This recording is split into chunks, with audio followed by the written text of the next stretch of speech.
Hey everyone, and welcome to this explainer. Today, we're diving into a technological shift that is honestly just fundamentally transforming aerial mobility.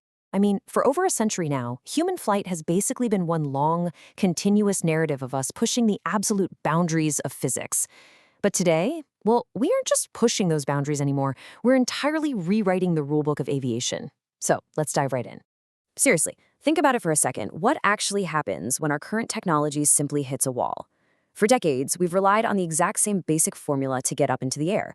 But the demands of modern civilian and military aviation mean we're rapidly hitting a breaking point. The planes of tomorrow? They can't just be slightly better versions of the planes we have today. No, they need entirely new muscles, a totally new heart, a new kind of skin, and a brand new brain. So here's our flight plan for this explainer. We'll start with the imperative for change, then move into rethinking aircraft propulsion, explore the hypersonic frontier, look at shape-shifting aerodynamics, and finally uncover the AI aviation brain. Okay, Section 1, the imperative for change. Look, we've got to hand it to legacy kerosene turbofans. They represent decades of brilliant, painstaking engineering. They offer incredible thrust-to-weight ratios and that rock-solid reliability that literally makes global air transport possible. However, their modern flaws are just becoming impossible to ignore at this point. We're talking about severe greenhouse gas emissions, a total reliance on volatile, finite resources, and massive noise pollution. This entire environmental and geopolitical reality, it creates a really powerful imperative for radical ground-up innovation. Moving right along to Section 2, rethinking aircraft propulsion. Right now, we're basically navigating three primary paths towards sustainable flight. First up, we've got pure electric propulsion. Now, this offers zero direct emissions in incredibly quiet operation, which is amazing. But current battery weight severely limits how far these planes can actually fly. Next, there's hybrid electric. This kind of bridges the gap. It reduces emissions while using traditional fuel to extend the range. But, it introduces super high system complexity. And finally, hydrogen. Now, this is the holy grail for long-range flights with zero emissions. I mean, its only byproduct is water. But, as you might guess, it comes with some truly massive storage challenges. But here's the thing. Going electric doesn't just change the fuel you use. It actually changes the entire architecture of the plane. This is where distributed electric propulsion, or DEP, comes in. Instead of having just one or two massive jet engines on the wings, imagine a whole team of rowers distributed all along a boat. By strategically placing multiple, much smaller electric motors across the wings and fuselage, engineers can dramatically optimize airflow, enhance lift, and really cut down on drag. Plus, it creates incredible safety redundancy. If one small motor fails, the others, they just keep on rowing. But what if we need to fly across an ocean? Well, that's where hydrogen comes in. But man, do we have some immense hurdles to clear first. Because hydrogen has such a low volumetric energy density, you can't exactly just pump it into a standard wing tank. It requires incredibly robust insulated tanks for extremely low temperature cryogenic liquid storage or high pressure gaseous storage. And both of those options add significant weight and volume penalties to the aircraft. On top of all that, to actually make this work, we need to build a massive, entirely new global refueling infrastructure, literally starting from scratch. All right, on to Section 3, the hypersonic frontier. Now, while sustainability is a massive, massive driver for commercial flight, the military realm is pushing the laws of physics for a totally different reason: extreme, unprecedented speed. We're talking Mach 5, 5 times the speed of sound. That's roughly 3,800 miles per hour. To put that in perspective, that is fast enough to fly from New York to London in under an hour.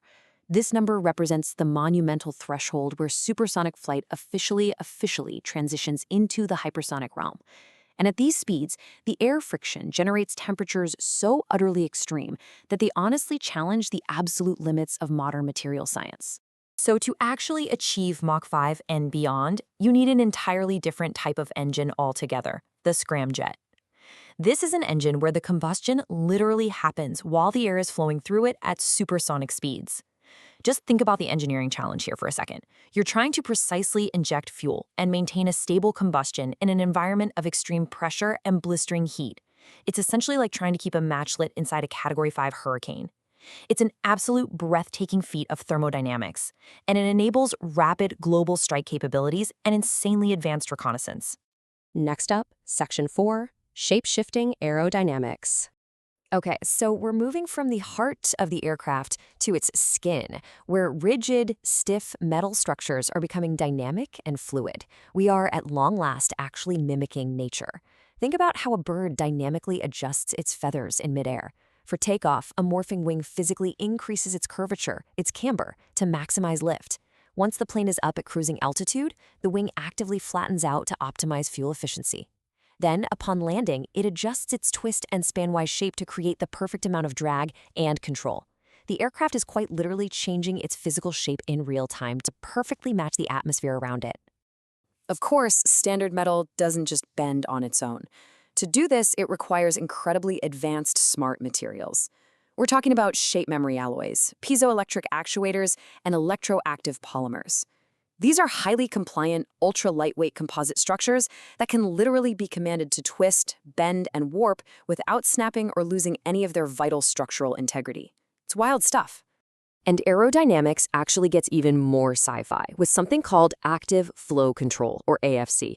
Instead of just physically shaping the wing to the air, AFC actively manipulates the air itself by using localized blowing, suction, or get this, even localized plasma discharges right on the surface of the aircraft. Engineers can actively control the boundary layer of air flowing over the plane. This totally prevents flow separation, massively reduces drag, enhances lift, and if we're talking military applications, it can even smooth out the airflow to seriously improve the aircraft's stealth capabilities. And finally, Section 5, the AI aviation brain. Because a dynamic, shape-shifting, hybrid electric aircraft requires an intelligence capable of actually managing all of this, the AI revolution in flight starts way before the plane ever leaves the ground. It starts right here in computational fluid dynamics, or CFD. AI and machine learning are basically supercharging these high-fidelity digital simulations.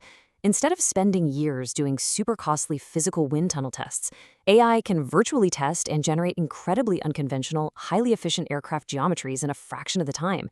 It can explore these vast, complex design spaces that human engineers might never even dream up on their own. The absolute crucial takeaway here is that artificial intelligence is not merely an add-on, but a fundamental enabler. It's the essential connective tissue of this whole operation. Without AI, these highly complex hybrid engines, those extreme hypersonic scramjets and the morphing wings, they simply cannot function together safely or efficiently, period. And while it's actually up in the air, this AI brain serves multiple critical real-time roles. It acts as an ultra-fast, adaptive flight controller, calculating and perfectly timing the bends of those morphing wings. It enables fully autonomous navigation, executing complex missions with absolute precision. It acts as a master energy manager, constantly figuring out the optimal way to distribute power across a hybrid electric system. And it even conducts real-time structural health monitoring, so it's predicting maintenance needs before a physical crack even has a chance to form. The AI is just constantly adapting the aircraft's physical shape and its power draw to match the ever-changing dynamic atmospheric conditions outside. Well, that leaves us with one final question to ponder. Are you ready for a future of flight that is autonomous, shape-shifting, and completely zero emission? Because it's coming. The convergence of advanced propulsion, smart aerodynamics, and artificial intelligence is fundamentally redefining our relationship with the skies.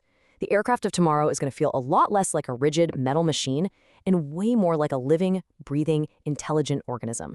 I really hope this explainer sparked your curiosity about what it's actually going to feel like to step aboard one day. Thanks so much for learning with me today, and hey, keep looking up.